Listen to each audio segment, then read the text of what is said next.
Hello everyone, welcome back to Bands and Fans, and I'm here with two of the members of Mae Mobly. Would you like to introduce yourself? Hello, I'm Samira. I'm the singer of Mae Mobly. I'm Julian, and I'm the piano keyboard player of Mae Mobly.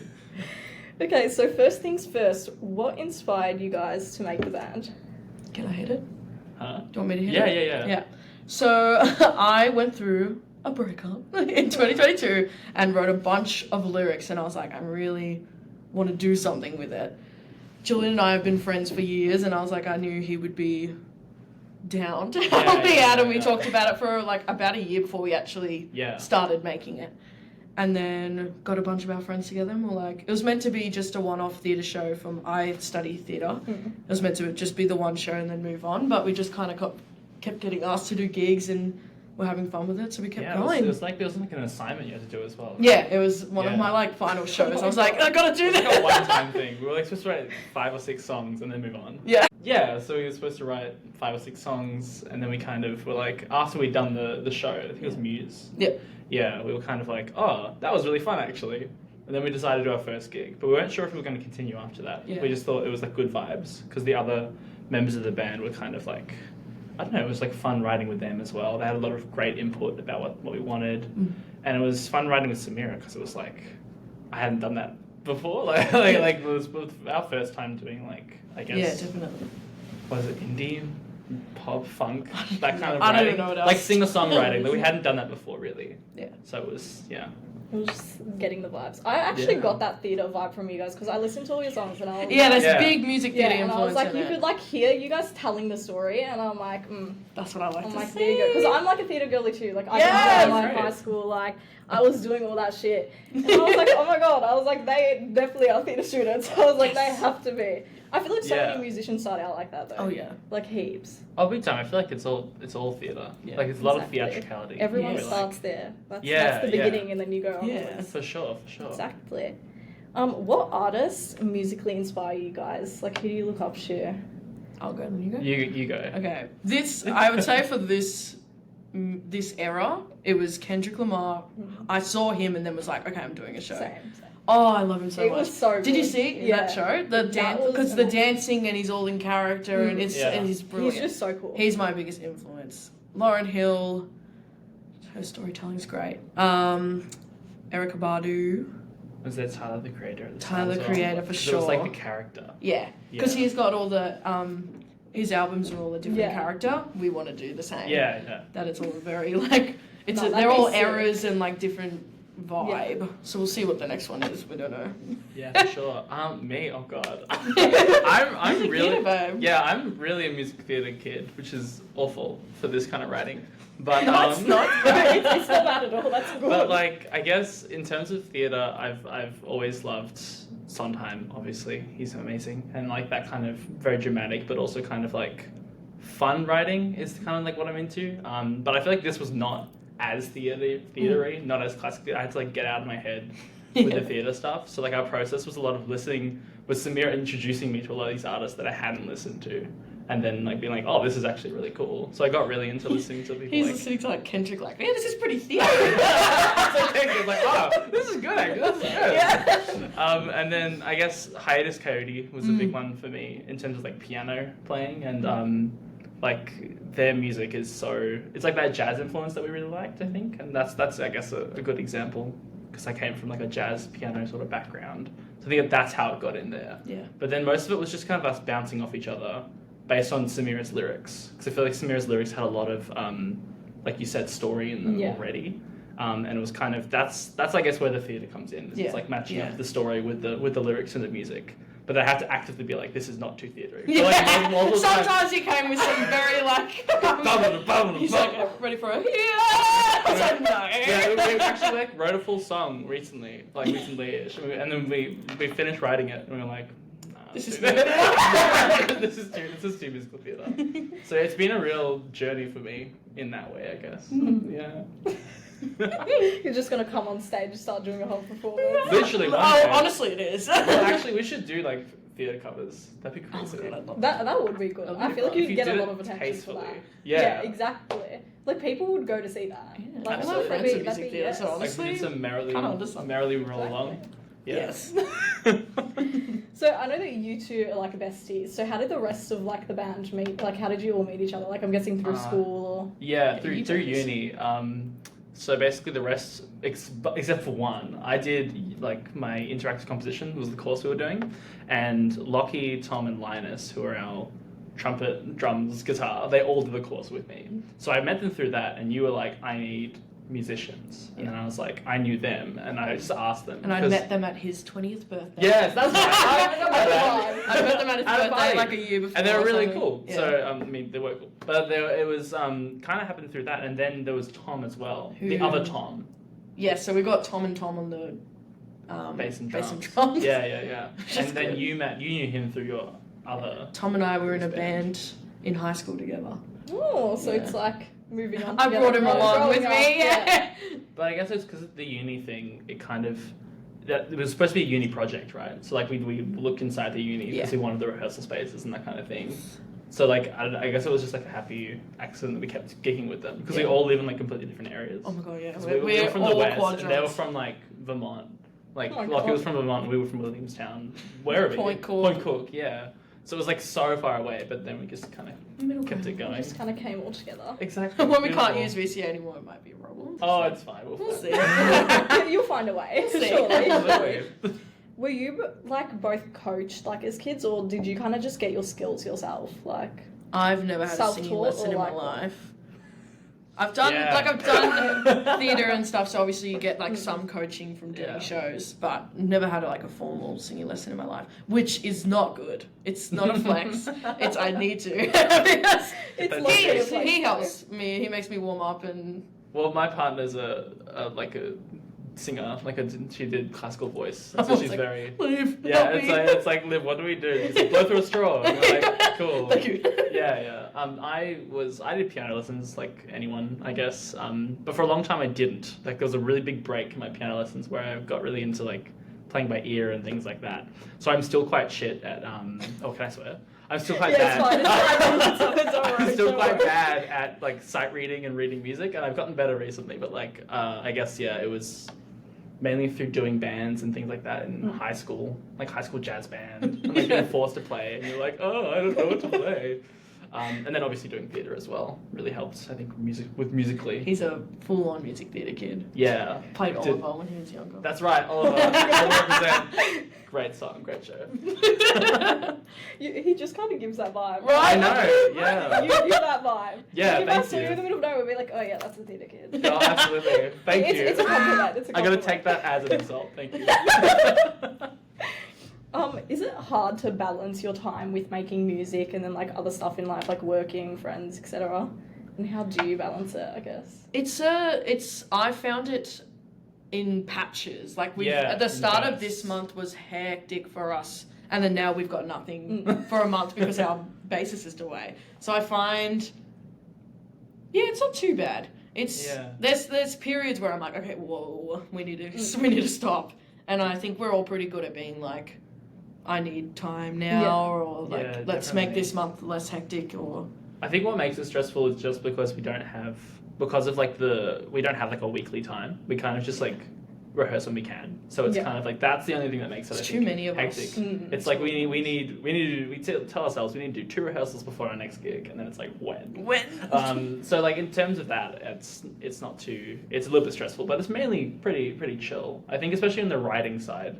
We do criminally, we do not like write enough, or like we'll do it in like really short bursts and write like 3 songs and then not touch it for 3 months. Yeah, which is that's what's been hard actually. We're trying to move on from. We wrote like this album and debuted it like a year ago, pretty much exactly a year ago, and we haven't really written anything since because we're gigging so much. And to try and find a time to rehearse for that is hard enough. Actually, from like writing too, we're like we can't. Yeah. So next exactly. Time. But I think when it becomes sort of we're getting back into writing, it'll become more stressful. Yeah. Yeah. That's the theory. That's just what's gonna happen. Exactly. That's how we're just gonna do everyone. We're just gonna have to cope and go with it, literally. So, what's your guys' recording process like? Oh, recording. You take this because I haven't. Sure. So, I guess this comes from rehearsal. So we are quite acoustically focused. Like what we play in the rehearsal room is what we end up recording almost exactly, which is something we want to try doing less of, like some more like techie, electronic kind of stuff. But in terms of recording, our process is we rehearse it as well as we can, as best as we can. And we have two of our drummer and our trumpet player, Lockie and Tom, are like our recorders / mixers guys, and they're amazing. And they mix the whole album. They would stay at VCA to like 11 p.m. every night, like just in the thing, just mixing things. But we usually go. One time we recorded at the VCA studio, which is great, and then. The recent time we went to Pat Telfer, his name is, and he has a studio in Coburg, and we just went in and we recorded all the instrumental parts like together, and then just spent 3 hours doing that. And then Samira will like come along and we'll just record her voice by itself. So it's pretty stressful to like get it perfect with each other in the same room, but I think it like helps us get more of an organic sound. And that's why the album is really like, I don't know, acoustic's the word for it. Like it's not super like to a grid as much. Yeah. It's more, it feels like we're all playing, more of a live feel. Yeah, exactly. Yeah. So that's, I guess, our process. And we add some like little boops and stuff later. Like, we'll have the main bit and then I'll sing, and then they'll add some like dings in the side. Yeah, we've been getting into doing like harmonies and things like that. Because it's like you have a lot more freedom when you record versus when you have to play it live. Yeah. Yes. To the point where like there's a bunch of things that I play live that I was like, I do not want to play this while recording because I think it sounds bad, but I have to play something. Or otherwise I'm just standing there. So like, yeah, I think it changes it a lot, which is fun. So obviously you guys have that one album. What did you guys take away from making that? Like, was there any positives, negatives, anything you want to change in the future? Positives, or do you want to start with positives? I don't know. I feel pretty good about it, honestly. Yeah, I'm very proud of it. It's really, I'm very proud of it. I think the one thing that I would want to do more of is what I said kind of before, which is like more post-production stuff, like more of that Kendrick-y kind of sound, where it's like we do more electronics and we do more sampling and things like that. Yeah, so I feel like it's really cool and really reflects the kind of music you listen to. But because of the workflow of being in the room and we play it live, right? So like that stuff kind of gets skipped over, like because we can't do that stuff live as easily. But I feel like that's something we want to do more of, is make it a little bit more, a bit acoustic, a little bit electronic kind of vibe. Get in between it. And interludes. That's what we want to do. Interludes. That's what we want. Yeah. We need to have So we don't need interludes because you want to do like the character album. Because I feel like right now the character album the character fell away a little bit from the album. Totally. As we it started with like super story based, and now like when we get to record, it was kind of like it's more just recording the songs. Like we have 8 songs, we'll just record them, put them up. But I feel like if we would do another album, we would go at it with recording first in mind and like think of ways that the interludes can like work together, so it's like one big story in the album. I think it would be cool. Yes. Like Cool. Yes. Perfect response. I got nothing to add. Oh, and more harmonies. Yeah, more harmonies. I didn't think about harmonies because I was thinking of it as the theatre show. Yeah. So I only had me. But I would like to think more about other parts. Yeah, totally. No, I totally agree with that though. I feel like albums where it kind of links all together, they're just so cool. And they always never miss. Like every album that I've seen that is like that, there's no skips. Like it's just amazing. No one kind of like says anything bad about it because they're like, it's so cool because it tells a story. Yeah. Like people complain about like some music because like it has like such shit like lyrics. Like, they'll be talking about the most random thing and you're like, oh okay. But then like when you have a like actual album that tells a story, it's so much better. Yeah, I'm definitely story based. I don't I don't see why I need to release a song. Yeah. For no reason, like just because it's a bop. And that comes from I like. theatre, I think. Yeah, 100%. I can't find a reason like to listening to cast recordings and trying to pick up the story from that. Like that's kind of what we want to do. Yes. Without it being like lame theatre. Without being so shit. Yeah. How do you guys know when like your song's finished? Like when your work's finished? Huh. That's a great question. Well, I kind of will come in with a whole, like I have the song written out, like we start from my lyrics and I know like when I want it to end. But I think there's been times where we'll have like extra things. Yeah, or like we'll cut back on it. Yeah, like or that. we get rid of some. It's usually based on the lyrics, like once we get to the end of the words. Yeah. Or sometimes you'll come in with like half of a verse and we'll know that we want a section to end it off. That happened with like Therapy, where it's like we got to the end of the lyrics and we're like, oh, we feel like we need to put something here. Yeah. I feel like it's usually finished when we decide, yeah, that's cool. We all look around and we're like, yes! Yeah, or even we feel like we're cooking. Exactly. I think we all just kind of look at each other like, Yeah. Well, yeah, I mean, we usually follow like pretty standard structures most of the time. We use the same kind of formula for everything. Yeah, the classic. We try to get away. The verse, chorus kind of thing. But I feel like, you know, it's just whatever when it feels like it's done. When you've got like your message across. Yeah. And I feel like all of our songs, we want there to be not a gimmick, but like a kind of a thing that makes it unique. Yeah. So like we're not like treading the same ground. So once we get to the end of that idea, then it's like we're done. You know. Yeah. I guess that's the best way to put it. Yeah. Once Julian's added some crazy section, you know it's good. Yeah. If you guys ever have an issue as a band, how do you guys work through it? Because obviously it's kind of like inevitable to come along. How do we? It's tough because there's so many people. Yeah, there's 6 of us. And very like creative people as well. So lots of ideas. I don't know. It depends on the problem. Sometimes we have like creative differences, which is I think easier to work through. But then there's like logistical things, which is not as personal, but it's also kind of like frustrating. Like people, you know, being late or not turning up to rehearsal, that kind of thing. Or just people having different ideas about how they want like the aesthetic of the album. Yeah, that kind of thing. But I feel like the best way is just to kind of talk through it with people. Yeah. And we always meet each other halfway. Yeah. With disagreements. Yeah, and it's a lot easier when we're in person to do that because like I feel like over text and stuff it gets you know, nuance gets lost. So people kind of don't really get what people are trying to say. Yeah. Exactly. So I feel like our easiest way is to just organize a rehearsal and meet up there and then talk at the start or at the end of it and that kind of thing. And usually that irons things out. Because I think it started as like a Samira project and it's turned into like a band that's kind of, you know, has its own its own shaping because it's like it's changed a lot since we started it. So it's been hard to sort of navigate how that went. But I think, you know, we're still figuring it out. Yeah, we're still figuring it out. But it's like we just open communication. Totally. And everyone wants it to be a thing, you know. Everyone wants it to be like a good. Everyone believes in the band. Like everyone's weirdly passionate about it, which is good. Love it. That's good. Then. Yeah, it's what you want. I think at the end of the day, like we're all just want it to do well and are passionate about it, so we always find a way to. Yeah, and that's why people argue is because they all want the best of the band. Yeah. Ideas. Yeah. How do you guys usually prepare for an upcoming gig, like with nerves and everything? Like, how do you kind of calm yourself down? Get ready to go on stage? Actually, we did a little group hug before our album launch, and I really liked that. And then we started actually like coming together and doing like do a little hug, do a little like pep up together.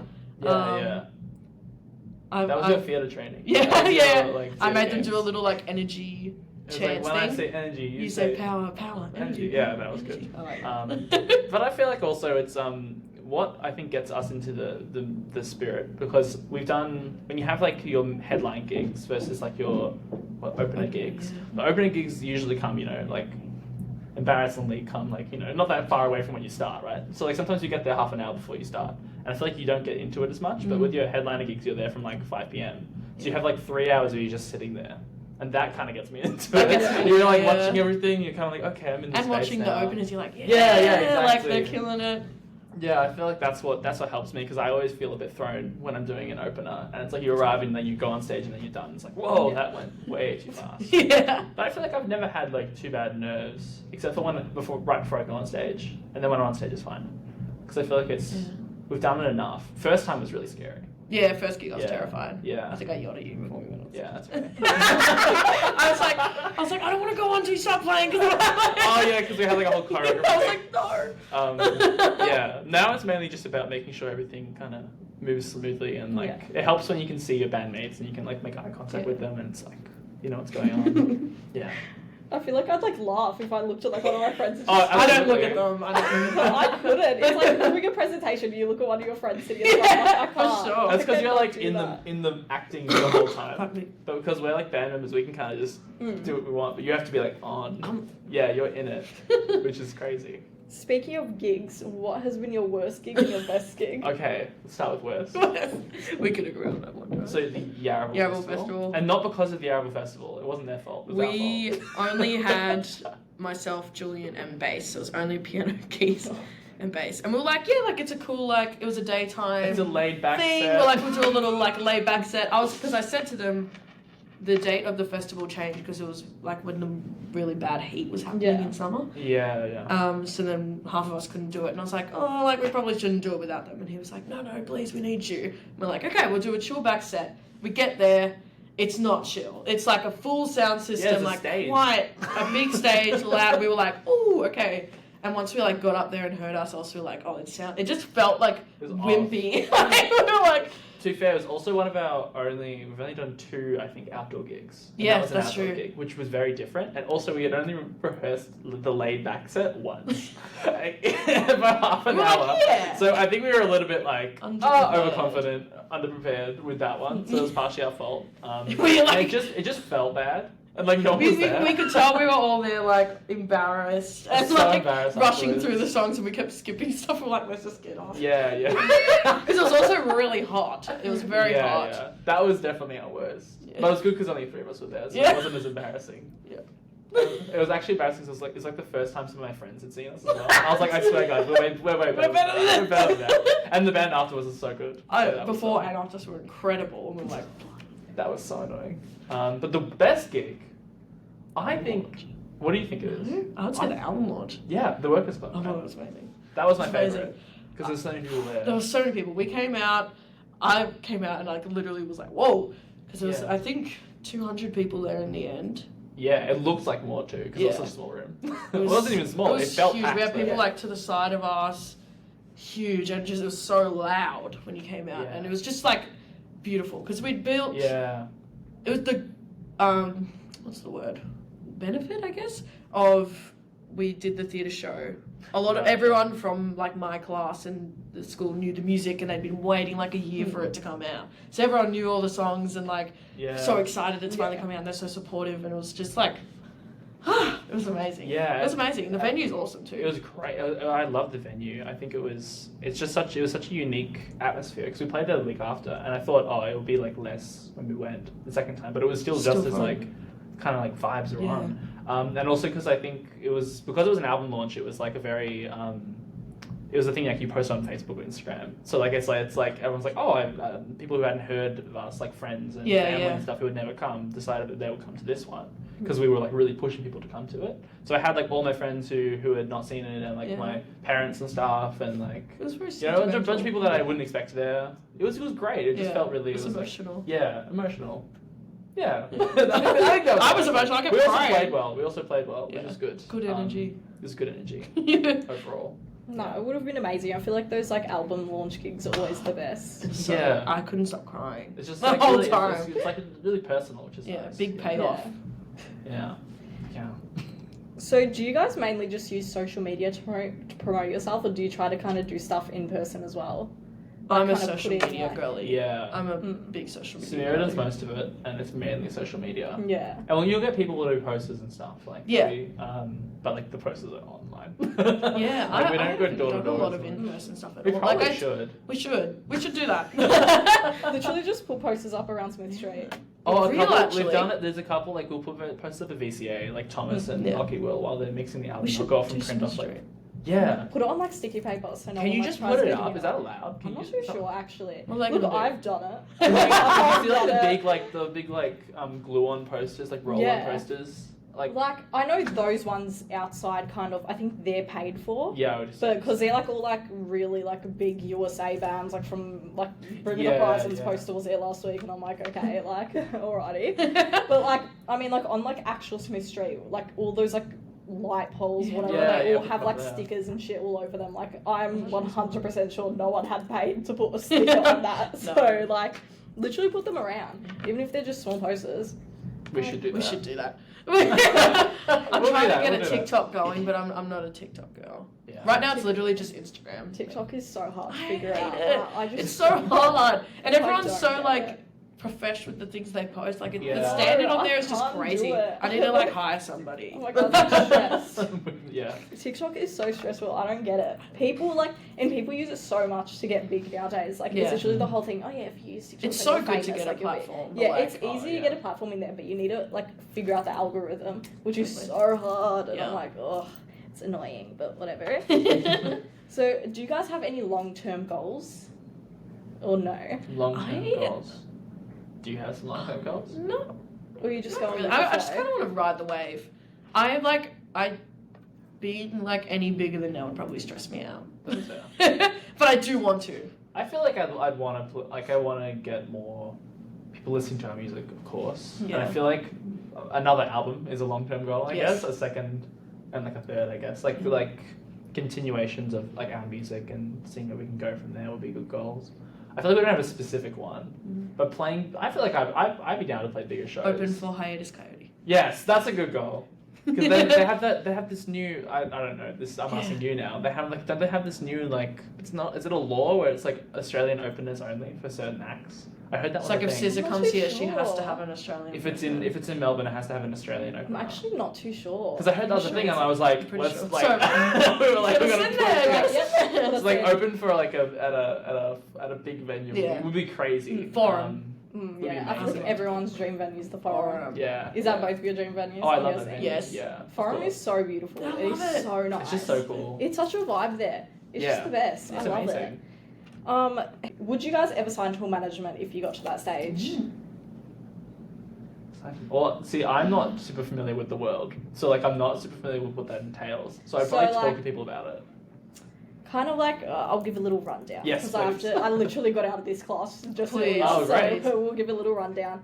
The manager literally does like most of the things for you, so like they'll get the social content going for you. Yeah. Like you'd literally have nothing to do except for like performing, singing and stuff. Like you wouldn't have to stress out, I I guess. just got that lady. But the only Yes. like issue about managements I feel is that some of them can be dodgy, like the really big managements. That's why kind of people stay away from them. Yeah. And like it's kind of like a whole Taylor Swift and her issues with her old Totally. management, like and not having the rights over her music.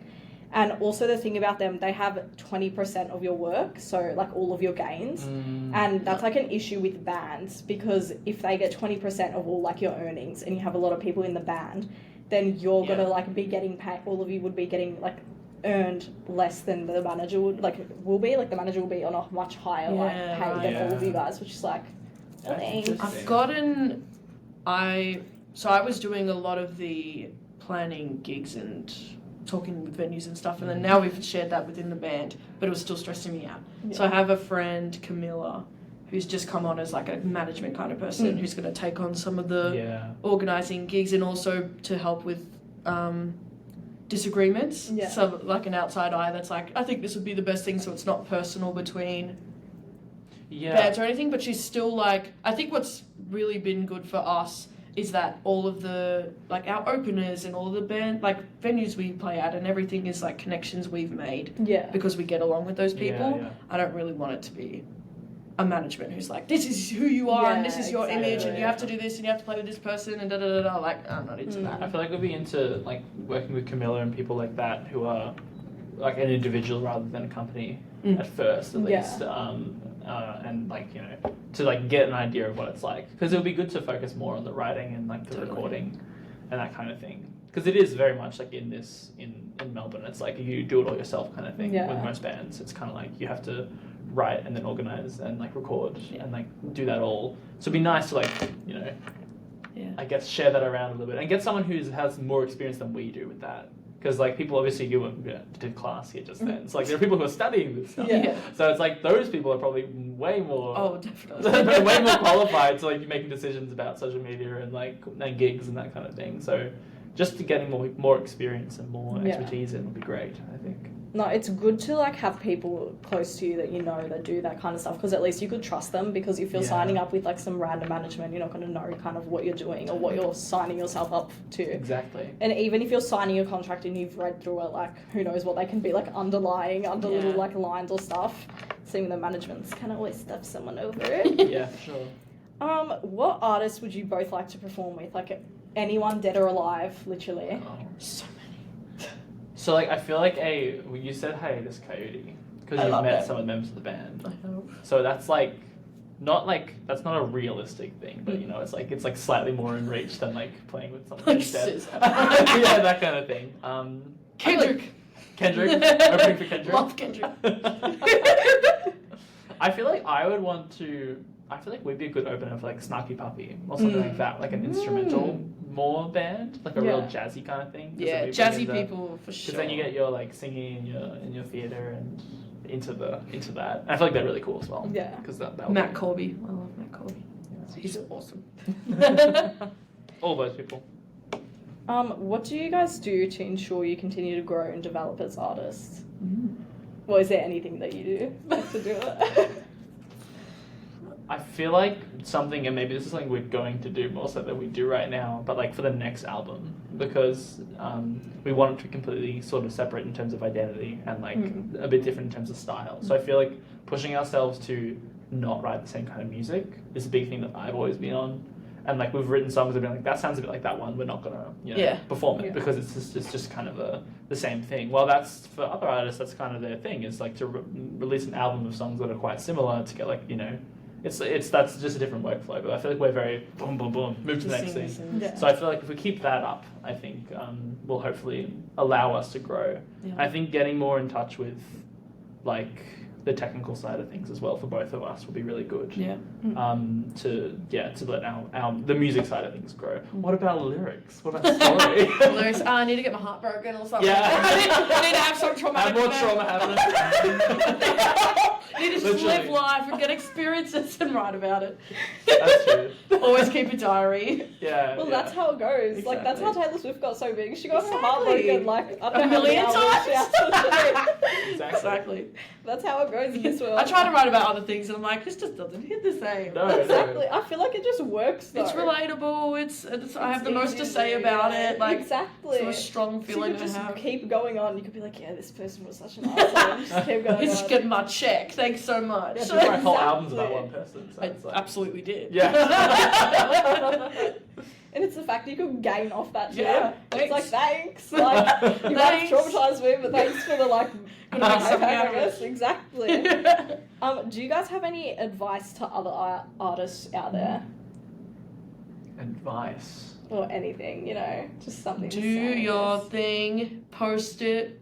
Yeah. You look a bit crazy when you first start posting it, and people are like, what? Like, I didn't know you did this. What's this about? But that's how you find, like, the other like-minded people. Yeah. And they reach out to you, and you get to play with them, and that's what'll get you going. Also perform it. Like, I feel like it's very easy to get stuck with a song that you've written or, like, something you're working on and not perform it and, like, not just, like, finish it that way. Yeah. But, like, just do it. Like, like if you start gigging and you start just putting it up, it's a lot less permanent than, like, Spotify in terms of, like, if you want to feel like if this is a good song and it works with, a crowd. Yeah. And you perform and you're like, not really. Then it's a lot more helpful. Go to the improv nights. Kindred does one on Thursday nights. Oh, yeah. The Tote, I think, does the Tuesday night one. Everybody's there. Go up and try out the lyrics. People will talk to you and be like, who are you? Let's meet go. people. That's good. Yeah. I'm very That bad helps at so much with me. I don't meet people. Yeah, I'm the networking one. Yeah. You always have to have at least one person that networks. Yeah, It's exactly. perfect. Also, last thing. Find someone you can write with. That's been the thing that helped me the most, because I'm terrible by myself a lot of the time, especially with this kind of music. Like, I'm like get stuck. And I feel like because we've got talents that complement each other, Totally. it makes it a lot easier. And I feel like if you find that kind of person that you can work with, which doesn't have to just be like you're one person. You can write with a bunch of people if you want to, but like it helps to have one person that you can use as like your bouncing board, I guess. So I feel like that really helped with us, especially for you, like being like, wow, this is what I want. Because it is scary. Like, Yeah. I was very scared the first time we met. I didn't want to like say any of my ideas. It helps that you were like a very long friend of mine. I found it very hesitant. I was like, you have to open up a lot. Still. yeah, I've like opened up to him heaps making this music. I'm like, this is the worst thing. It was like first week you're explaining all the songs. I was like, oh my god. Whoa. Are you okay? This happened to you? Yeah, I know, literally. So I don't know where we landed there, but but it is good. Yeah, find a person you can write with, people, kids, everybody. Do you guys have anything to say to any fans listening, or any like gigs coming up that you want to shout out or anything? Fans. We're hiding away writing new stuff, but thank you. I mean, it's crazy that we have fans. I know, I can't even comprehend like that. that we have people who know the lyrics is crazy to me. Like people who know it just from watching the shows. That's like screwed me up. I'm like, what the hell's going on? Like, how do they know it? And they don't even know what it's about. So they just know the words. So like, I think thank you, I guess. Absolutely. Thank you. It means the world Thank to you, look out literally. and have people singing along. It's crazy. And for being here for so long. Well, that's about all of them. So literally went through all of them, but thank you so much for both saying yes and coming ahead and doing this. It has been an honour to talk to you both. Thank you so much for having us. Of course. Hopefully, maybe one day further on in the future, as you guys grow more, I'll do another one then, maybe. Oh, that'd be I'll fantastic. contact you. Hey I guys, would love that. I would love that. For sure. that'd be sick. But thank you so much, everyone, for watching. This has been Bands and Fans. Bye bye. See ya.